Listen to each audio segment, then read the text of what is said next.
I had a lot of the guys from the show on. They were telling me all about it. It was a great night, you know. They had they said it was freaking off the hook. Yeah. They said it was off the hook. I know. They're like, you live out of trailers. I'm like, yeah. I'm too much of a press. I really, it's so funny because my character plays this hard-ass, rough character. Yeah. Real life, I'm a press. I really am. I'm a geeky press. Yeah. I like computers. I love Harry Potter. Yeah. I like foreign films. Yeah. Yeah, I'm a press. Yeah. As Cartman would say, Polly Pussy Pants. There you go. Good old Cartman.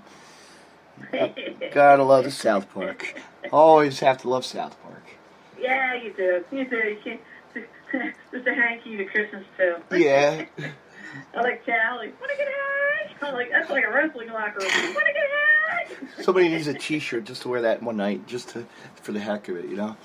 What's that? I said somebody should wear a T-shirt just like that, just for the hell of it, you know? Just throw one on. Yeah, right? Just have fun. I love doing that, though. But no, it's going to be great. You know, we have a lot of talent, and we're blessed that we have it, you know?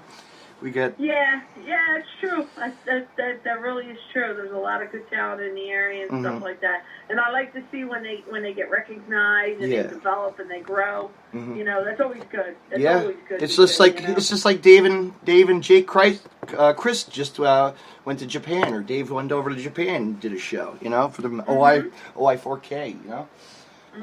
Loved. Well, I remember there only used to be 2 promotions in Japan. Now there's a lot of promotions in Japan. Yeah. It used to be Giant Baba and it used to be Anoki promotion. Yeah. You know, and now you have all these other promotions.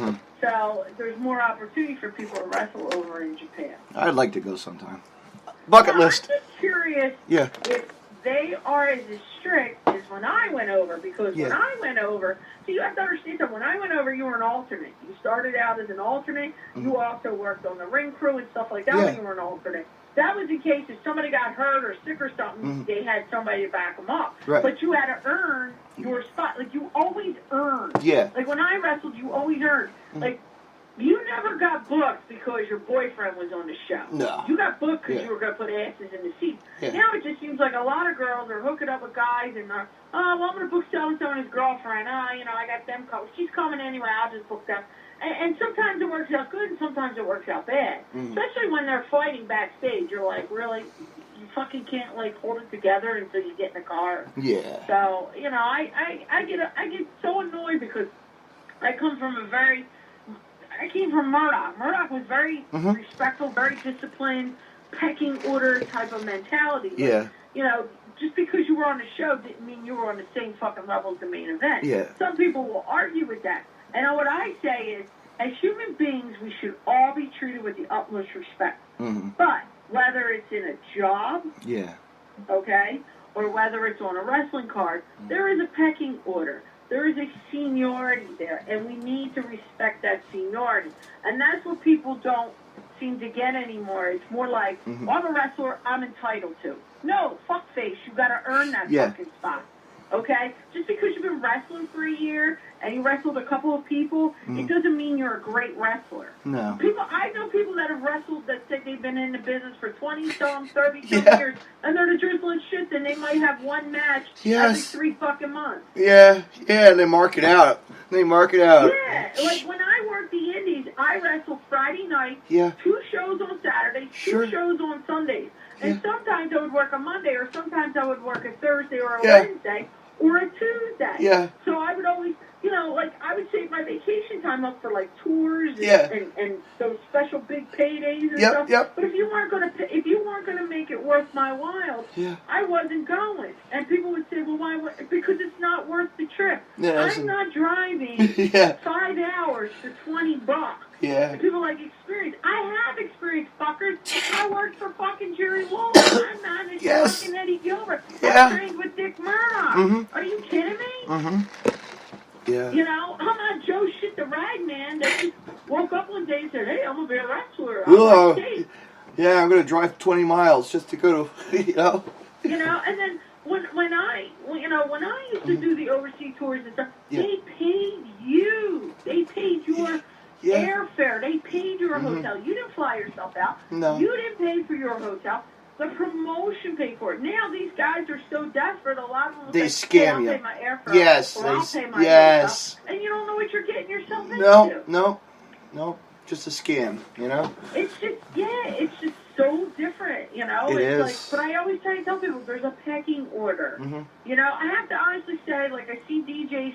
Students, they come to the shows, they work security, they help with the ring, they help mop set up, up, sweep up, and I'm like, that's how it should be. John Rambo and House of Pain and National Wrestling League does the same thing. Those guys in Scotland at SWE, they do the same shit, and I'm like, that's how it should be. That's how it always was. There was a pecking order. You wanted to learn. You didn't just learn the moves. You learned about the actual show, how to set it up, how to prepare, how to adapt, how to, different things. They lose that. They lose that. And I watch those tables for 3 with the old timers, and then with some of the new people, and I hear the old timers talk about it, and they say the reason why these kids nowadays get hurt so much is they're not in ring shape, because back in the day you wrestled like almost every single night. These kids, they wrestle a few days, they're off a few days. They wrestle a few days, they're off. It wasn't like that back then. You wrestled all the time. You were always traveling to the next town. You had to pay for your card, you know? You had to get a car that worked and was reliable, you know? Yes. Like those guys in the UK, you know, like Trent Seven and Tyler Bates and them, they fly here, they fly there, but a lot of times they take trains to places because sometimes it's because of where they're at. It's just easier to take a train than to drive because of the roads and the mountains and stuff. And I'm like, I get all that. Like, you got to get there as quick as you can, as easy as you know can. what, Amy, and it's always great to have them if you have to have, have them overnight at your house. I had a couple of the IWA boys come down. That was great to have them at the house, They're always, absolutely. It's always. That's what it's about. Yeah. When I would go down and I would work for Dick Caracol at National Wrestling League, he had a hotel room for me. Yeah. Like if I was doing a show one day for him, I didn't get a room. Like if I was doing a whole week, he had a room for me. And John Rambo was like, if you guys get in early, just come to the school and hang out. So he, they always open the door. John Rambo would feed you and stuff. I did it here when Murdoch and I were doing indies. Murdoch would stay at my house, take a couple $dollars for a hotel to throw him his time. He'd stay here. He'd get he'd get 3 hots and a cot. That's what you do because then you pick the break. When Neidhart and I tagged up, he got a hotel room, but he would come back to my house and eat dinner and hang out and stuff. And it wasn't me marking out for him. It was me showing him, where do you want to go? He would say to me, can we just go to your house and watch some TV? Watch some football or something? Hey, whatever you want, my man. It's great. They would open up to you and pick their fucking brains. I know. It was great because I had John Wayne Murdoch and Bentley, and I had Homeless Jimmy, of all people. Yes. And I was blessed to, I'm like, this is going to be a great night of just social fun, And they just went in my pool. They actually enjoyed the pool, They didn't get to see, Come on. It's like they got a little summer trip, Like I was out in the Midwest. I worked Kansas City, Missouri, and the next night Kansas City, Kansas, which cracked me up. Kansas City's next to one another. And I was on a show with Ricky Morton. And I walked into the locker room, and I said to everyone, excuse me, I don't mean to be rude, and I just walked up, I said, Ricky Morton, I just came over to pay my respect. Now, this is a guy who my trainer put over to build up when he went to wrestle Ric Flair. So, I'm like, this is legacy here. This guy's fucking iconic. He knows the business. He made it. He deserves respect. At the end of the night, that man had to go with the promoter back to the promoter's wrestling school to get his pay because the promoter marked out for this fucking girl who wrestled in denim shorts and white Bobo sneakers.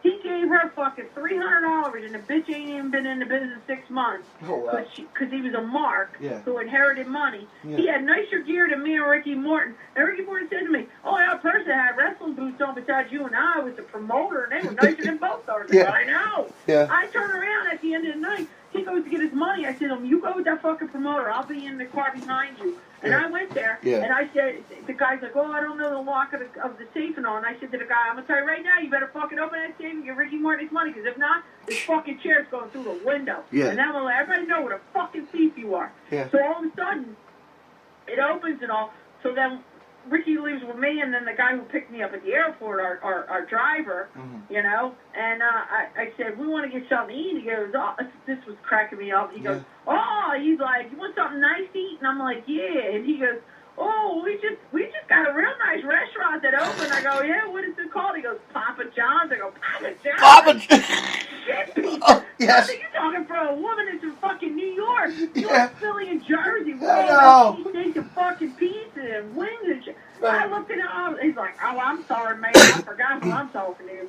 So I said, he said, we got a Sonic. I'm like, yeah, we don't have too many of that. I said, come on, Ricky. Well, I bought, the guy that drove me, I bought him something because he was nice enough to take me to go get Ricky money. And then I bought Ricky dinner, and then that fucking whore girl was in the back seat. And she goes, what about me? I go, bitch, I said, I'm in the dick, not clit. You buy your own fucking meal. Ricky Moore was laughing, and Ricky That's goes, great. no, I can pay for mine. I go, wasn't for guys like you. People like me will be fucking working indie shows. Yeah. So we go and get our food. We go back to the hotel. It's like 2 blocks away. Yeah. And then I was like, man, it's fucking gorgeous out. So me and Ricky walked back to Sonic and sat out on the fucking bench under the umbrella, and we talked wrestling till 3:30, 3:45 in the morning. That's awesome. Yeah. We're talking, all we do I know. is talk wrestling. Yeah. Strictly talk wrestling. Yeah. And he was talking about when his dad used to do shows. And he said, my dad would do free shows, but he would turn around and rent out chairs. That's how he made his money. Yeah. And then he would take that money and he would give some to each of the boys and stuff. And he was like talking how they used to hitchhike to shows and how they did this and that. And I'm like, listen to me. He was telling me what it was like for him in Japan and all. Yeah. And they're like, you know, he's like, we were small, so we got our asses whooped. He said, but we didn't cry. He said, because if you cried, he said, they tried to break you over in Japan. Because they're very nasty, very vicious people. Like, you know, just listening to the stories, because I remember what Murdoch used to say to me. Yeah. And then I would say to him, I was like, well, Dickie Murdoch told me this. And he'd go, you know, and then, like, he would, you know, add to it or whatever. It was really cool just sitting there talking to the old time. Like, talking to Jim Neidhart and how he used to be on the road all the time. He said to me one time, we're sitting there, he said, we're at an autograph signing. He said, we're sitting there. He goes, it's me and Davey Boy. Because the Davey Boy looks at me, and this kid, it's supposed to be $5 for a picture, and the kid only had $2, so Davey took it. He looks at Jim and goes, I feel like a fucking beggar. And he goes, Davey, welcome to the Indies. This is what you gotta do, brother. You know? He goes, I feel like a fucking beggar. You know? And I was just, like, laughing because the way Jim did it. But, like, listening to Jim is just, he's another guy with just so much knowledge.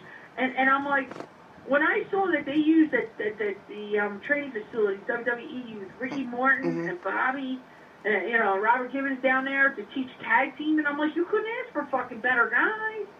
I'm like, it's about time you're tapping into your resources of your old schoolers who made wrestling so great and bring them in to teach these seminars. These kids don't know shit. No, it was when I had Jimmy at the house. We really talked like stories. Almost Jimmy really told some stories. It was fun. Yeah. Like his background, you know, military. I didn't realize he was into the military, you know, big time. Yeah. He really, I mean, you know, he was telling. I was like, that's really awesome. You know, I'm proud of you. You know.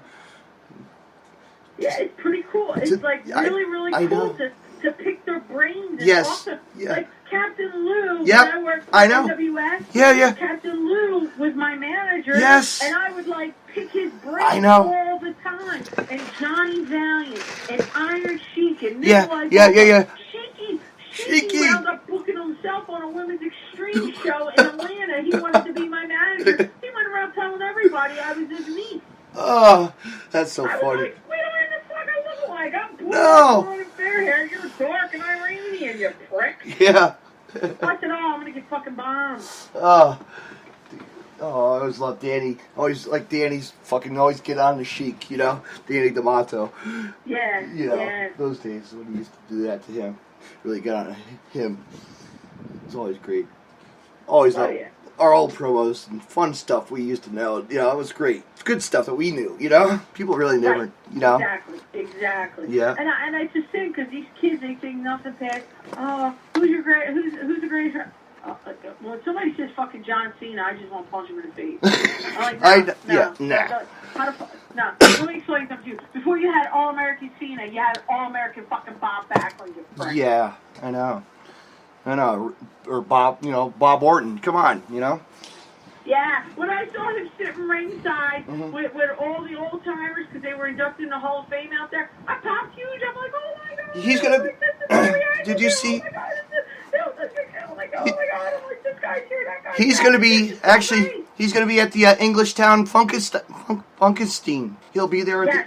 I'm gonna just go stop by and see him. I would love, on that Sunday, So that's cool. That that's is. cool. So if you fans are not busy on a Sunday.